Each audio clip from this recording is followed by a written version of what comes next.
Berry, and today I'm pleased to be joined by Simone Boer, who's a great friend. She's been a customer actually in the past, but she's a friend and a colleague. And today we're going to talk about energy, Simone, and energy, looking after our energy. Absolutely. Thank you, Ian. It's a pleasure to be online.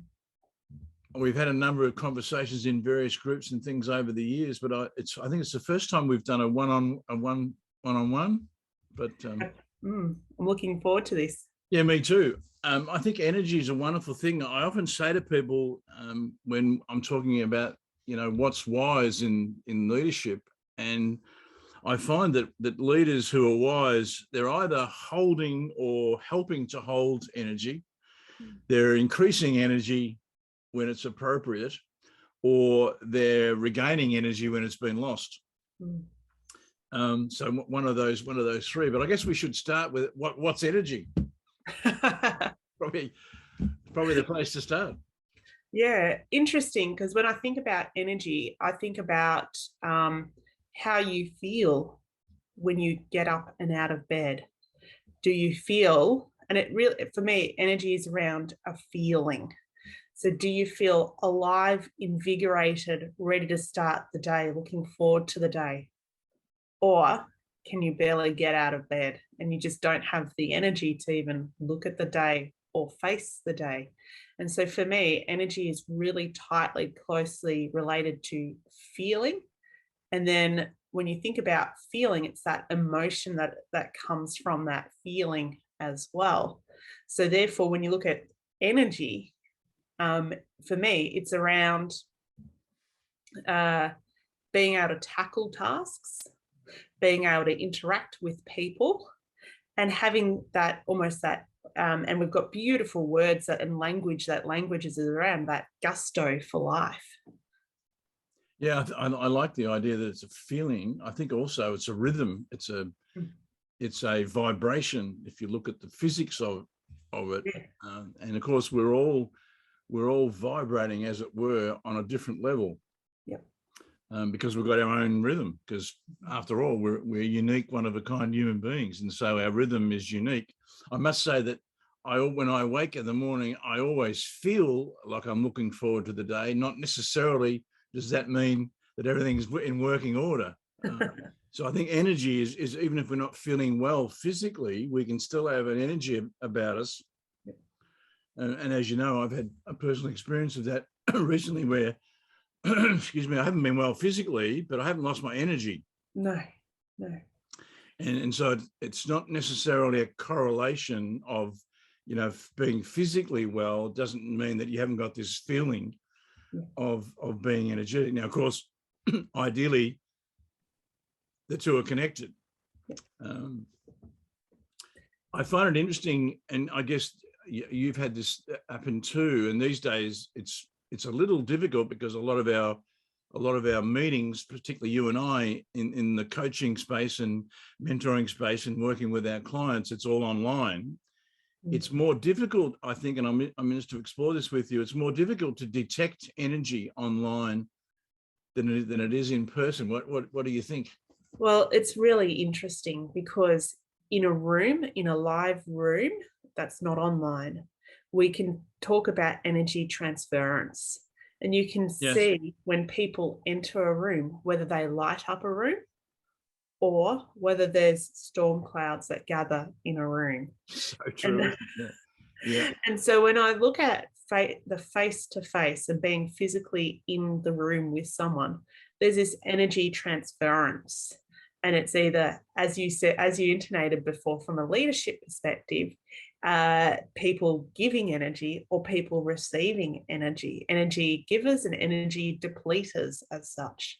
Yes. And that can be a lot more difficult from an online space. And that's where you have to, in my mind, from an online space, be able to detect the really subtle changes in energy. And that may be through the blinking of an eye, or it may be through the subtle changes of your body posture, or even language, because language is energy. And when you look at language, every single word has an energetic source to it as well. And that's the tonality of it, but also the word itself has an energy to it.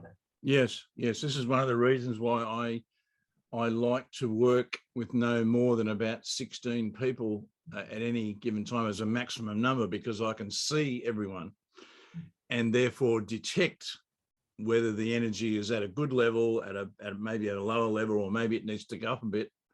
With the same way that you would assess group dynamics in a physical room when you're there in person, I find when I can see everyone, then it's much easier to detect, who's with us, who's not, whose energy is a bit lower, whose is up, and so on. And then therefore you can lead the group in certain directions. And I think you're absolutely right.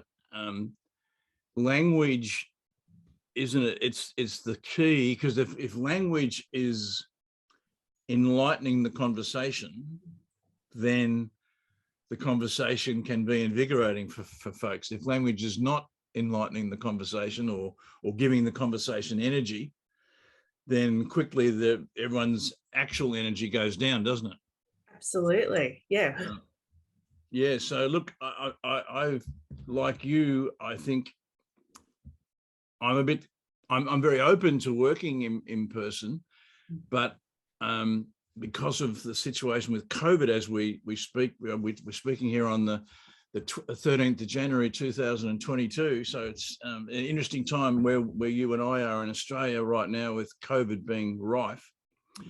But I think going forward, when these things resolve themselves, and I think they will, I'm sure we're going to live in a world that's hybrid, where a lot of our work, even when people are not doing the kind of work that you and I do, I think there's still going to be a part of life that's online like this, and a part that's in person. And therefore energy management, or really being able to look after our energy and to lift it when required, it's going to be an ongoing skill for all leaders. What do you think?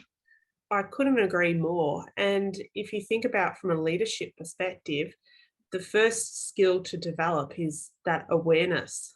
Yep. So the awareness of your energy levels, and whether you have high energy at the start of the day, high energy in the middle of the day, or high energy at the end of the day, and being able to best manage yourself.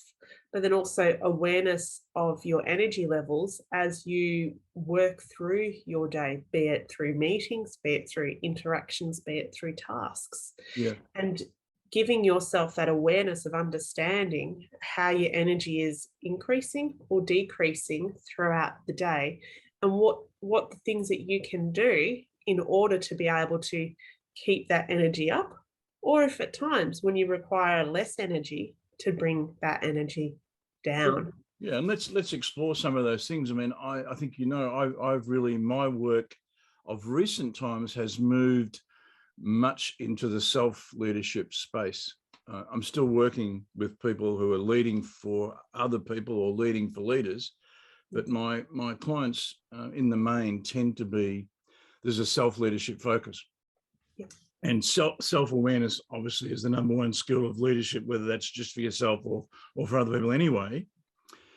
One of the things I would start with, I would say a key is diet. Yes. I know myself, excuse me, I'll let you talk about diet while I have a drink of water. Not a problem. And when we think about diet is really what energy are you putting into your body to nourish your body. And it could be really wholesome foods, and we're talking about your fruit and your vegetables, or it could be the not so wholesome foods, and they could actually be energy depleters, but you have no understanding or awareness of that. And so those energy depleters, although they may sound great, and I'm talking about those chocolate muffins, they result in a really short-term energy spike. Boom, that sugar high. But what happens, after that half an hour that you have had that energy depleter, you actually end up much lower than when you were. Coffee is another one, alcohol as well. So when we look at our diet, it is really important to be aware of what energy we are feeding ourselves. Yeah, and it's to what level that you can take care of yourself, literally. Mm. I mean, in my case, I still drink coffee and I still drink alcohol. Yep. I just drink less of them, and I'm careful as to about when they are. I'm in a long stage discipline now where I have a few drinks at a weekend, but I don't drink alcohol during the week, for example. I mean, occasionally that rule gets broken, but as a general rule, a general approach, and it's like, moderation is the key here. Yeah. But I find personally, and again, I learned the hard way in a way, but during my recent struggle physically, what I found is that a low sugar diet is the key. Yeah. Because when you eat sugar, it gives you that instant spike, as you say, but it doesn't last long. And it's not good for long-term health. I know this from my own personal experience, but also from research lots of people have done, that a low sugar diet is a key to maintaining not just your physical energy, but it actually leads into your emotional energy. Now, I think you run a little business for healthy foods as well, don't you? You still? No, I don't run that. However, my co-partner still runs that, and that is really focused around low sugar or no sugar, sorry, cutting out the sugar, cutting out the dairy, and cutting out the gluten, and really just having whole foods.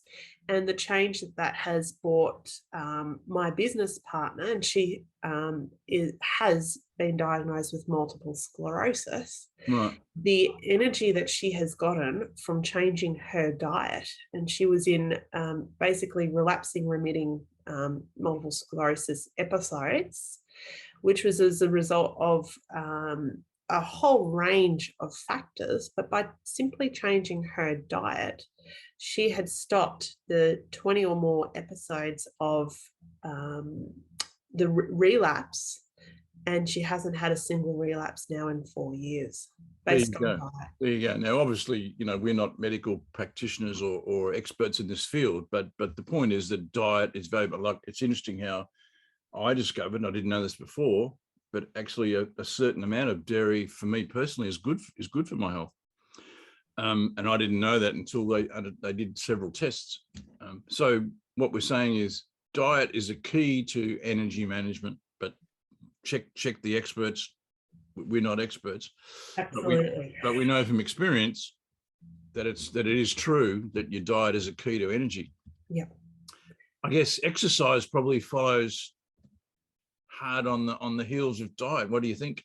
100%. And interestingly, from the original lockdown that occurred in March 2020, I realized that my energy levels were quite low at the time. And when I looked at my little Fitbit here, I had dropped from my average of 7,000 or 8,000 steps a day down to about 3,000 steps. And I correlated that, and once again, it was correlation, not necessarily causation, with exercise. So by setting myself an exercise regime as such as walking meetings whilst I was online in that lockdown, helped to bring my walking levels up. But not only my walking levels up, but my energy that was associated with that. And as soon as I started to do that, I started to look at other forms of exercise because I had the energy in myself to look at other forms of exercise. So exercise can breed more exercise because it gives you energy. Yeah.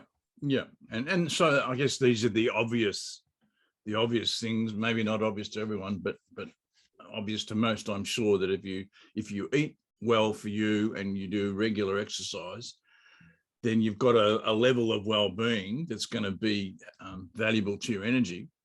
But I guess it's the more subtle things, and I know for folks listening, Simone's got a PhD in neuroscience, so we'll look at the mind factor. But I'm also going to want to explore with you, Simone, the emotions and the heart as well. So diet and exercise are a given. Let's talk about the brain and the mind. What's going on that can help our energy? Absolutely. And this is where, when I first spoke about what energy means to me, and it was around that feeling and then the attached emotion. And when we talk about our feelings, we of course have language that goes with that too. And that specific language of various feelings attach the energy to it. So when we look at what our mind is, our mind can either make energy or take energy. Yeah. And really, when we look at how powerful our mind is, we can either create that energy with our mind, simply with our minds and the way that we think, or reframes in our mind. And reframing is a cognitive way of changing our view of situations. That in itself creates a new energy, often insights as well. But that energy that creates allows us to have more energy or decreases energy. Yeah, yeah, and obviously habits play a role here. You know, what we do over and over, obviously, is who we become. Mm. I'm sure you've read the Atomic Habits book, James Clear. Recently, I and you probably did too, I got an email from him saying that the book was the best-selling book on Amazon, and as a consequence, he's doing a little email course which I subscribe to. And I've loved it so far, but he talks in the first lesson about the difference between identity habits and outcome habits, Ooh. which I think is fascinating in any conversation about energy, because what he's talking about is focus on who you want to be. Yep. More than what you want to get or achieve or so on. Not that that's not valuable, but the key is to focus on who you want to be. And I think this is a key to our overall energy. I know when I was ill recently, I made a decision at some point as I was starting to get better. I made a decision. I'm never going to not be fit and healthy. Mm. I'm never going to not be as healthy as I can be, regardless of what might be happening to me physically. I'm always going to maintain this level of fitness and well-being physically as much as possible, but also, more importantly, intellectually, but probably most importantly, emotionally. And I know as I went through this little exercise that James Clear suggested about who do I want to become, that it threw up a whole lot of interesting things that I already knew, but just focusing on this idea of who do I want to become gave me greater clarity. And I must admit, just doing the exercise made me have more energy. Mm. Because all the things I wrote down about who I want to be that I'm not already, I mean, I started James didn't suggest this, but I started writing down what I was grateful for about who I was already. And then I wrote down who I'd still like to become. And I've been having a play with this with people in my peer groups. And it's been a fascinating exercise, because most people are focused on what they want to achieve. Few people are focused on who they want to become. But it gives more energy. I was going to say, the really interesting thing that you've done there as well, Ian, which creates a different type of energy, is the writing it down. Yes. And yes. by writing it down and by focusing on who is it that you want to be, what you're doing is you're programming your subconscious and unconscious mind around that. So every day or every moment, you are then making micro decisions around that. Most important tool in the world is this little book. Yeah. And so by simply setting the intent, the micro decisions that you make around that intent of who you want to be will carry you and journey you to that. But you have to sit down and work through, who is it that you want to be? Yeah, indeed. And this threw up, again, it wasn't part of James's course, even though he might have intended this, but it threw up some interesting things about the difference between intention and attention. Mm. I thought we might explore that, because I've discovered it's a key to our energy. First of all, intention. My favorite insight is Gita Ballin, the poet. She said that success depends on where intention is. Yes. Oh, I love that. And I think it's a very powerful insight, but it's a bit different to what we're giving our attention to. Yes. And I've been exploring this because I noticed that when my intention and my attention, when my attention is focused on negative things like politics, for example, my energy is lower. Yeah. Than when I'm focused on nature. Like I look outside my window now and the sky is absolutely cloudless. It's as blue. And just looking at it, and I've got in the foreground, I've got my cypress trees, which are green. And just to look at that raises my energy. Yep. But as soon as I start thinking about politics, my energy goes down. So it's an really interesting thing about where we place our attention affects our energy. And I think also our intention can guide our attention. Ah, yes. Yes, indeed. So if you have the intent to live each day fully and wholesomely, you will naturally be guided to looking outside and seeing that blue sky. In my case, the fruit trees that I've got just outside, whereby I can see the individual fruit ripening. And so I think intention will also guide attention. Yeah, I think that's profound insight. I'll put that in the notes that accompany this video, because I think that's a real takeaway for me. But it's also perhaps, if our intention guides our attention, I agree that it does, perhaps we've got to get those two in alignment before we take action. Absolutely. And we need to continually be making sure that our intention and where we're putting our attention and our actions or our behaviors, that's all in alignment. Absolutely. Yeah. And I think when you have the intention to have the right energy in all situations, that will guide your attention to your energy. And having a look at the attention to your energy will also guide your actions. And it could be, from a self-leadership perspective, whereby you have so many meetings in a day, as many leaders can often be caught up in that space. So by having that intention, you can create what is a well-known concept around the third space.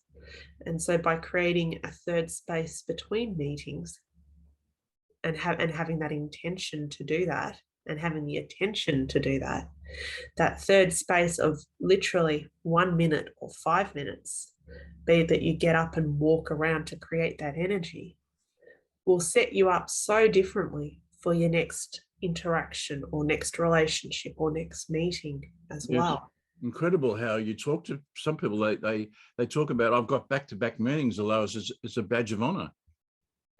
And I say, no. It's actually distracting from your energy and your effectiveness. But I don't know, we're in this,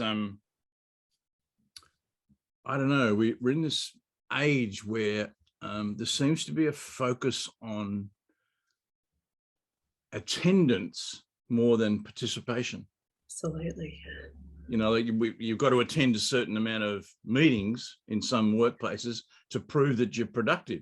Yes. I've been at the terrible example where I've got a person I know quite well, where they've actually got to clock off their computer because their employer is keeping a track of them all the time. I mean, how ridiculous! But that's the reality, and so what's the word? It's giving the impression or the appearance of being involved, but actually not. Yep. Which is a great, of course, energy depleter. Because I know, in speaking to this person I'm talking about, her energy has been sucked out of her because of the reality is that she has a feeling, and probably it's true, that her employer doesn't trust her. So straight away, energy low. um,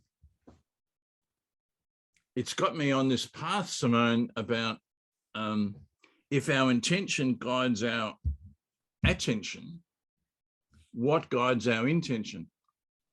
Oh, it's a really deep question. It is. It just kind of came to me then, is intention first, or is the beginning of all this somewhere else? Interestingly, and it's almost like a circular cycle, Mm. might be awareness. Could be. I like the fact, one of the challenges of the world is that we are left hemisphere linear dominated, and we've forgotten that life's circular. Yep.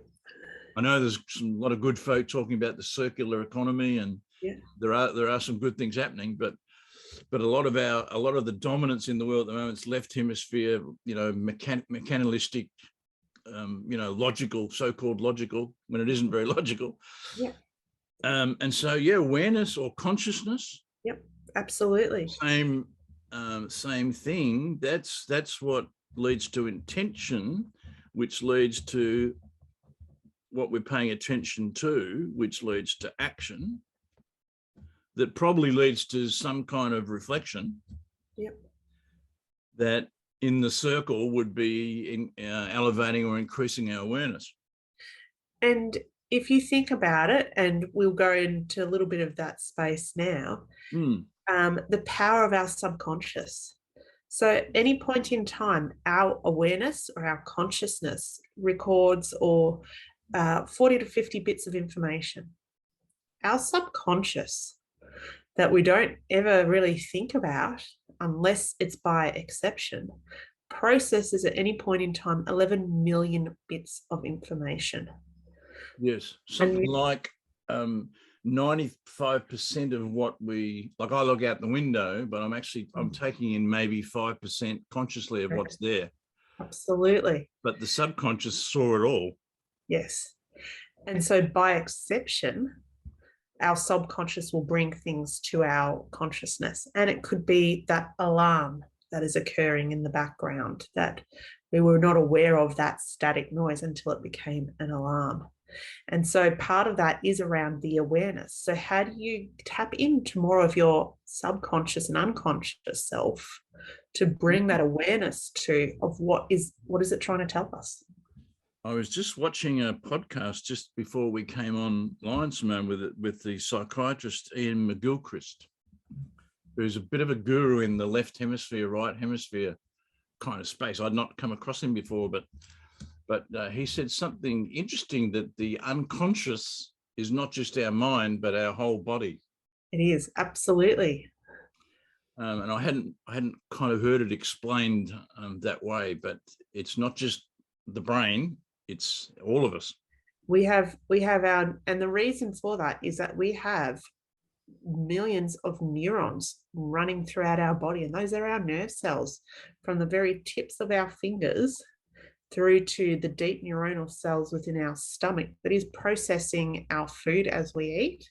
And there is so many neurotransmitters into our stomach that we actually often call, and this may not be known to, I guess, the everyday person, but our stomach is actually known as our second brain. Indeed. Gut intelligence is sometimes referred to. My wife and I, because of our health situation, we did some study and some reading on the mitochondria. Yep. Which has been fascinating to learn about what's actually going on inside our bodies, and then that influenced our diet, of course, which influenced our exercise, which influenced our thinking. And it sort of came to me while we were talking about awareness and consciousness and the fact that the unconscious is all of us. It's also our interconnectedness to everyone else. I think another psychiatrist, Carl Jung, called it the collective unconscious. Yes, absolutely. So we're it's not just ourselves that we're connected to. It's not just us, but it's also everyone else. Absolutely. And the whole environment. All bringing us energy if we want to tap into it. And that's why I said, when you're face to face with someone, you can feel the energy of a room lift with Yeah. certain individuals in it.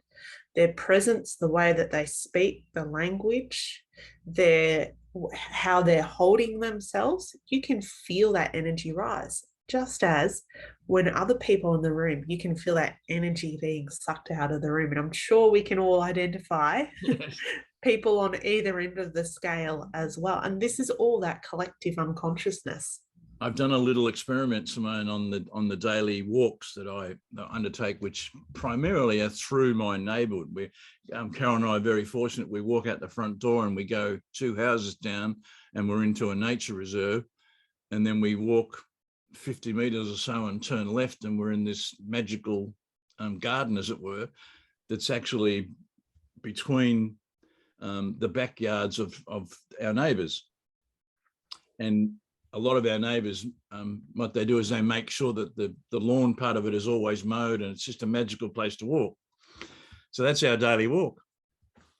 And I've experimented, if I go for a walk and I'm self-obsessed, yep, and I see nature and other people as other, then my energy is very different than when I go for a walk and I see nature as that I'm a part of it all, and I see my connectedness to my neighbours. I have a different energy. Absolutely. Now, I knew this was going to be the case, but it was just an interesting experiment. When we see ourselves as separate, we have less energy. Mm. But when we see ourselves as connected to the oneness of life, other people, and the universe, yep, it's a whole different energy. And interestingly as well, you were having the awareness and the intent for that, and therefore the intention. And so a really simple way from a leadership perspective to understand energy or energy in a room is just bring that awareness to go, well, what am I feeling right now? And in a similar way, when I've been on walks, I'll stop myself and go, what's the energy around me? And I'll actually feel something very different to what I was feeling literally that 30 seconds before I brought that question to my mind. And you can do the same in meetings or at work or in relationships and conversations.